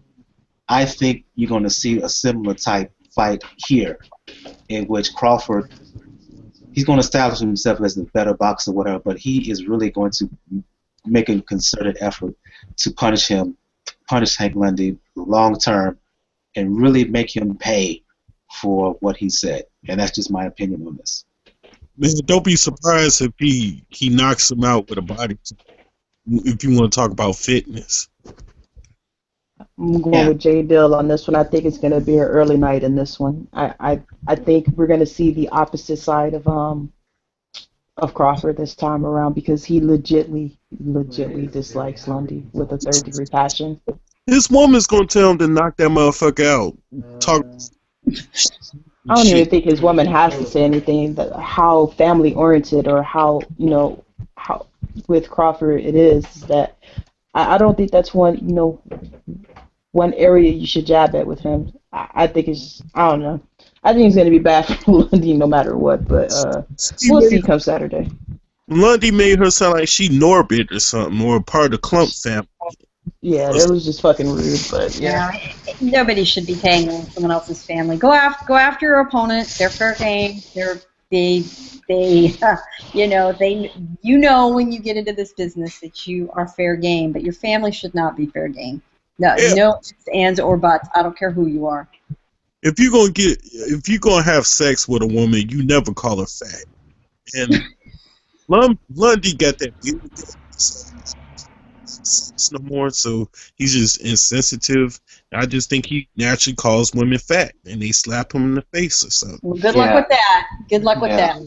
Being I'm a black man from the South, I don't mind a thick woman, but for me, you're right, Dale. He just seems like a dude who doesn't mind fat shaming a woman or just shaming folks, women, men, otherwise in general, because he just has that kind of personality from time to time. I've seen the type that it brings a person's kids into the fight too. Yeah, it just rubs me the wrong way. Yeah, that was just above and beyond. Yeah.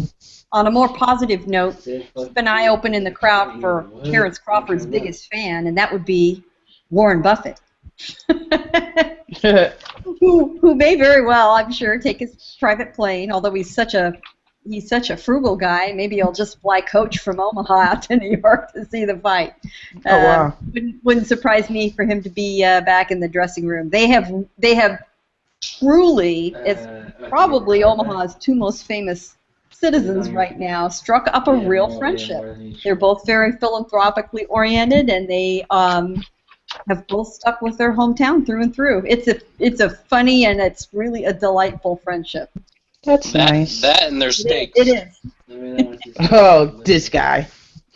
All this food we've been talking about tonight, I'm hungry as fuck. Jesus Christ. Oh, man. First off, J. Dill, beautiful Bone Thugs reference, man. Not too many people catch that one. Oh, I caught it. Yeah, I caught it too. Yeah, that was beautiful, man. But yeah, Lundy's gonna pay for something you do, like, because it's true. You don't go after people's family, not on this. And he's gonna pay the price. Like if he called my woman fat, my woman gonna tell me you gonna knock that motherfucker's ass. Well, I'm gonna do it. That's what she gonna tell me. So yeah. Terrence is going to... I don't think... What was that, Bill? I said it's gonna be an early knockout. I don't think this is gonna be punishment like you say, like Ali versus Patterson or something like that. I don't think it's gonna be like that. Hmm. Actually, the only other question I have regarding to this fight is who Crawford would call out next. Who would he actually call out Postal? The Or he Postal. call out Pacquiao? Postal. It's gonna Yeah, be Postal. Postal. Yeah, I want to say It's that the only fight that makes sense right now is the Postal fight. I mean, Yeah, I want to. Yeah, and but he but was this- very plain about calling out Postal today. Yeah, but this is the thing, though. He also said in an interview, I think yesterday, that Manny Pacquiao can make him a star. That's why he's like, you're either going to call out Pacquiao or you're going to do the sensible thing and call out Postal. Because Postal's been calling ever since he won that title. Well, you know, the rumors swirled for weeks about Crawford being Pacquiao's opponent in April instead of it being Bradley. So I can understand why the name came up, but today when it was a little more of a serious discussion, Postal is the man. Yeah, absolutely, absolutely. I know you got to step out, Isha. It's getting late your way here on the East Coast.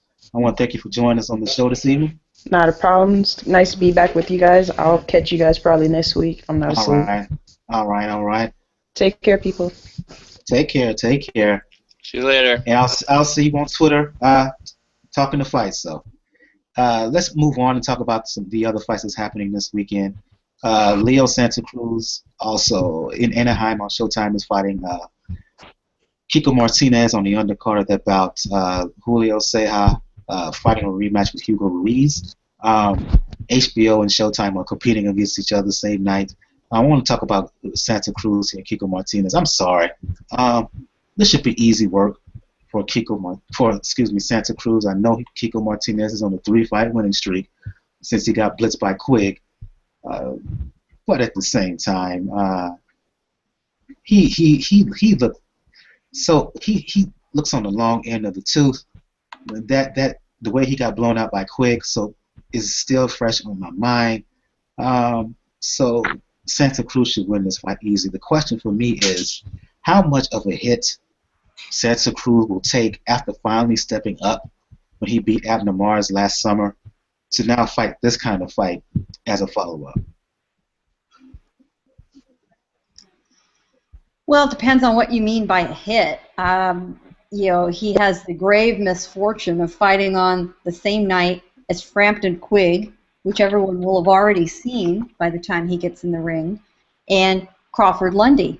And, when you're rating these three main events against each other, he comes in third on anybody's tally. And the only thing he has going for him is the venue, which is in Anaheim, California. I assume he's going to Disneyland if he wins down the street. It's a venue that isn't used to hosting fights. It's a beautiful venue. It's where the Anaheim Ducks play, the Honda Center. And so there will be a draw for fans who don't get to see fights in their backyard. On the other hand, it isn't all that far up the freeway to get to StubHub, so hardcore fans have seen great fights. They may go for the novelty of it. It'll sell enough tickets to make their money back, I think, but it's not. It is not the kind of fight or the kind of card that Santa Cruz should be heading up at this point. He and Mares put on a great show last year. It seemed like he'd finally, crested the top of the hill. It was an excellent event from start to finish. Very impressive. Finally, he shut up all the criticism about having cream puff fights with that victory over Mares. And yeah, it seems like it was one step forward and two back. So he's got to have a really, really good outing. And hey, maybe that's it. Maybe Martinez, is such damaged goods and on such the downslope of his career at this point that he was picked specifically so Santa Cruz can have some kind of spectacular knockout outing. But that's ridiculous. Santa Cruz is never going to be a knockout fighter. That's not what he's about. But He's not that kind of puncher. He's never going to be that kind of puncher. And, he put on a darn entertaining fight with Abner Mares without a knockout. He doesn't need it. If he fights like that and opponents like that and brings it like that, he has nothing to worry about. Jacob? Doesn't mean I'm not going to be there, but it's only because it's an hour up the freeway. Jacob and Daniel? Yeah, I mean, again, it's not the fight that everybody wants to see, especially after taking on Mars. But it is what it is. I'm not surprised that he took this fight. I think I get Dill's point about the power that he was talking about earlier, but I actually think Kiko Martinez has a lot of wear and tear on him. The fact that he got sparked in that Quigg fight so fast. I mean, he was pushing that fight and pushing the pace. I think he's going to do that or try to do that again with Leo Santa Cruz. But I think Leo Santa Cruz is gonna be able to keep him off him and land enough punches and eventually stop him somewhere around the 8th round. So I mean, but he needs to do that to make a statement. If he doesn't stop him, or if he carries him, further than he should, then it's gonna kind of, in my mind, erase a lot of what the good that he did in the Mars fight. Daniel? Kind of agree there. I was disappointed when this fight was announced because I did hope that after the Morris fight that Santa Cruz would keep the level of competition that he was doing, but unfortunately now we know we're getting Kiko Martinez. He is a little bit long in the tooth. So it's probably going to be an easy night. Leo Santa Cruz is just going to try outwork him. He has a motor that can't be stopped. So he's definitely going to go in back and forth. He's going to go in volume punching, volume punching, volume punching. He'll probably drop him, I could probably say 6th round. And probably drop. It's going to be an easy fight. And at that point, people are going to legitimately should ask, because with certain rumors going around that Bob Arum may be taking some of his talent to Showtime, maybe make a fight with Vasily Lomachenko. Oh. Ooh, I like that. Oh. Your thoughts on that, everybody? That's a good. I like that. I didn't even think about that, but that's a good. I like that.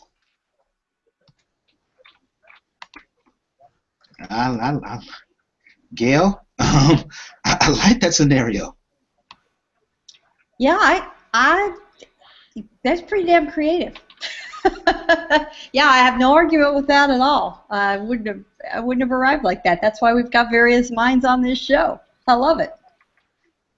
Yeah, in case people don't know, there were some stories out today that because HBO supposedly lukewarm to the idea of Lomachenko Walters and then Pasto and Granados as a doubleheader, that Arum's like, okay, let me take the fight to Showtime. And if that happens and Arum starts working with Showtime again, it's a very likely scenario. Well, and there have been these promoter shifts, and we've seen, Oscar De La Hoya and Arum bury the hatchet, seemingly, when it makes good business for them, and we would never have predicted that. And I think Arum is also smart because Showtime had a very weak schedule last year, and they may be more willing to do business with him because of that. Yeah, great point. Great point. Yep. When you make friends with the head of the parent company, you have some leverage. That doesn't hurt. Yeah, absolutely right. Absolutely right. Let's go to the undercard of Santa Cruz, Kiko Martinez in a fight that on paper should steal the show. Rematch between Ceja and Ruiz. As I said before, they fought. This is a rematch. They fought on the undercard of Santa Cruz Abner Mares last summer. Ruiz was winning the bout until on the verge of stopping Seha actually until he got caught in round 5, and ultimately Seha put him down and ultimately stopped him. One of the fights of the year for 2015, and I'll just open up for everybody here. Do you think this rematch can live up to or even surpass what we saw in the first fight? I mean, I don't. It's hard, when you have a good fight like that, it's hard. But I'm picking Ruiz to win this fight. That will lead into a trilogy. I think Ruiz is gonna learn from his mistake. I think the biggest mistake he made in that fight that he was winning was that he had caught Seha with the left hook and put him down, and he was like, after that, that's like the only punch he was like trying to catch him with.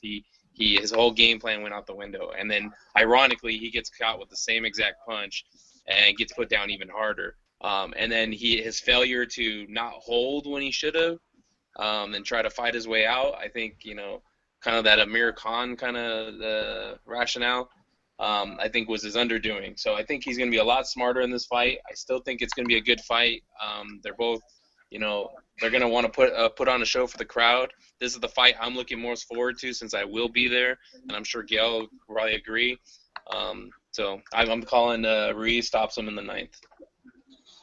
Yeah, I think this is going to be by far the most entertaining fight of the night. And it's again a 50-50 fight. If Ruiz learned from his mistakes, it'll go the way Jacob just described. If it goes the way of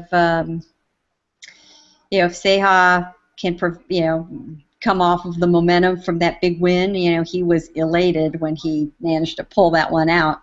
Sometimes that momentum prevents it. But I am rooting for Ruiz because I do like the idea of a trilogy in this one. I like the setup for that. So if I'm willing it to go a particular way or the other, I would like to see Ruiz win this fight. The other fight on the undercard I'm going to point out is a fighter that you, Michael, alerted me to. The Korean Min-Wook Kim is back 4 weeks. 4 weeks after his last fight, he's back in the ring again on the undercard.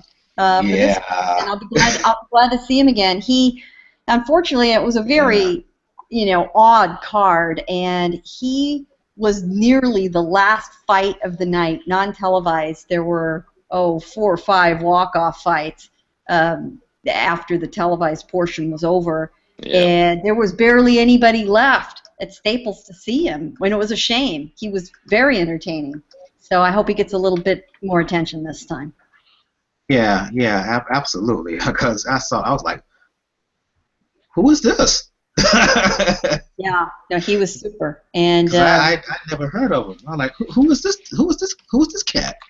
Well, and I was amazed to see his name on the undercard, and I thought, wait a minute, maybe I just have my Korean names mixed up, because he's back in the ring 4 weeks after his American debut. I guess he must like the weather and the food in Southern California. He stuck around.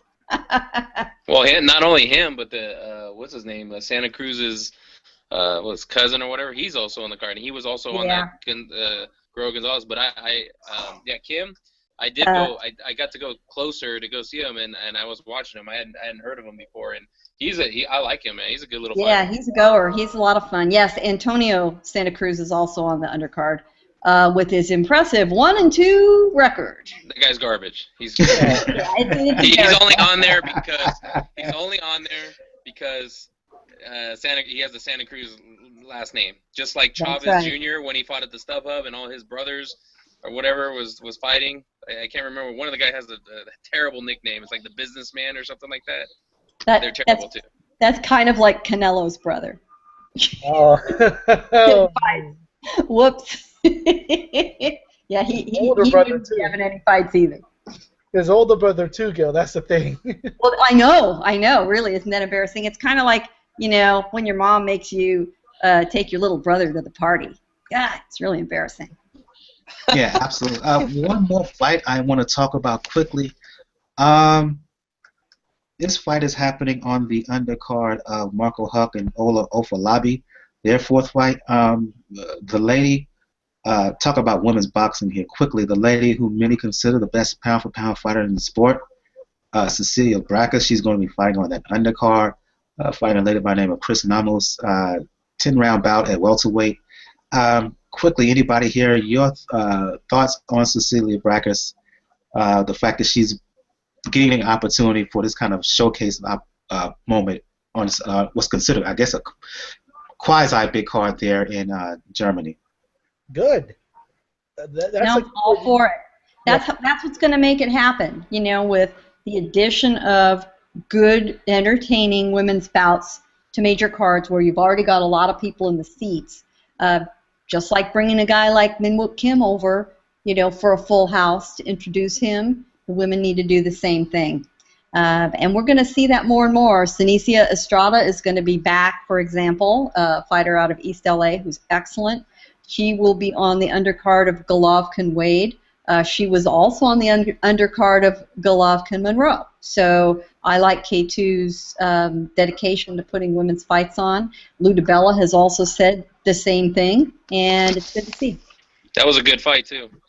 Was a very good fight. Yeah, Sinicia is excellent, and she's developing a nice little following in Southern California. Yeah, the crowd was really into that fight. I mean, the crowd that was there at that time, she got a lot of good I will also add that the WBC middleweight champion Maricela Conejo is going to fight in New Zealand in a couple of weeks, and she was at LA Fight Club making the rounds, and that's a very smart thing to do. She was introduced to the crowd by Ray Flores. That's good visibility. I love this. I really would love this, because now finally the big promoters are legitimately now getting behind women's boxing. Because, well, it is. I know it is a little bit irritating to you, Michael, but Ronda Rousey showed that you can make a mainstream female athlete marketable, sellable. Well, and not just Ronda, but let's remember who beat her, a boxer, Holly Holm. I think that, in some ways, has been even more important. Oh, absolutely. Yeah, absolutely. Because let's face it, it was a boxing-based style of Rousey that really took it to Rousey, and I think will pose her a similar type of hell when they fight again in the rematch sometime in 2016. So you're right. Yeah, I've been critical of Rousey in the past, but you know, because of her. I think that hopefully we will see, by extension of her and her popularity and that fight itself, and given Holly Holm's background in boxing, we will see more women's boxing. Well, women's boxing get featured here in the States. And you never know. One of my predictions at the end of 2015 was that you will see a women's bout on HBO or on Showtime on an undercard somewhere. I'm still holding on to that, and you never know. Maybe someone will look at Cecilia Braca and bring her to the States. I'll tell you who it's going to be. It's going to be Claressa Shields after she wins her second Olympic gold medal. Right, you're right. And Lou DiBella is circling that girl. And that's, I am going to grab onto your prediction and raise it some, and that's who I think we're going to see. Because if that young woman had been a man after she won her gold medal 4 years ago, she would be fighting professionally, and she'd be right there alongside a guy like Errol Spence. But because she was young and female, she was smart, she stuck to the amateur path, she'll be back, she'll be a two-time gold medalist in 6 months or 8 months from now, and then her marketability, I hope, will be undeniable. Absolutely. Another women's boxing, I have to mention right quick. Early days of the Pound for Pound Boxing Report. We had Raquel Miller, who at the time, who had just won the AIBA Welterweight Championship, was an alternate for the 2012 Summer Olympic Games. Well, she recently had an interview in which she announced that she is going to turn pro. So I want to give her and she's going to have her professional debut this spring. So I want to give her a shout out and wish her the best of luck, and hopefully we can have her on the show to talk about her professional debut. She just gave us an interview talking about it. I posted it on the Pound for Pound Box Report Twitter and Facebook pages. And I also want to give a fighter to keep an eye on, to watch out for. I tweeted about him last week.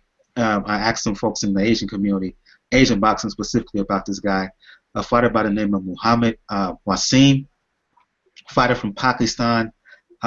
He's based in Korea. His management, he's being promoted in Korea. His professional debut was a scheduled 12-round bout. He won in 9 rounds. Fought in Thailand. He's been spotted at the Mayweather gym. He's recently sparred at the Mayweather gym.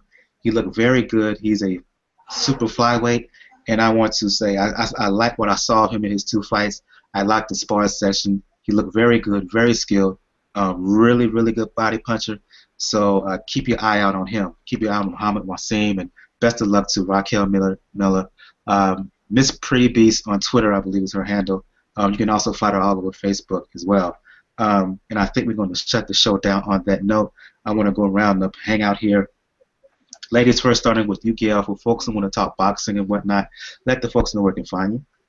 I am a writer for Communities Digital News, and that's COMM, COMMDIGI News, comdiginews.com. I am all over the Twitter and the interwebs, and of course the Pound for Pound Boxing Report. And unfortunately, I will be at not the A fight, not the B fight, but the C fight in Anaheim, California. But we will be watching all of the fights and report on all of them for you. Jacob Rivera, longtime fan of the show, wrote a really good review on iTunes about the show. For folks who want to talk boxing and whatnot, let the folks know where they can hit you up. Yeah, I could be found on Twitter at JRATM23. I'm also have my site, jabwithboxing.com.